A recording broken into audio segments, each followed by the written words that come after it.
Hey guys, and welcome back to this channel. In this video I'll be showing you guys how you can freeze your videos on CapCut.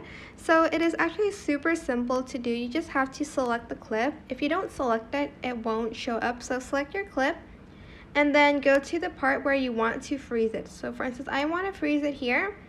Then I'm going to kind of find in this tab the freeze button.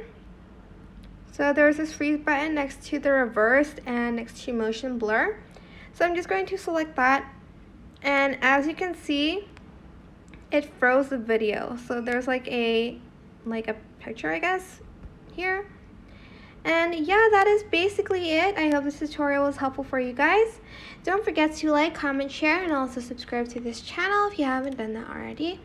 If you have any questions, just leave it in the comment section down below and I'll try my best to answer them all for you guys.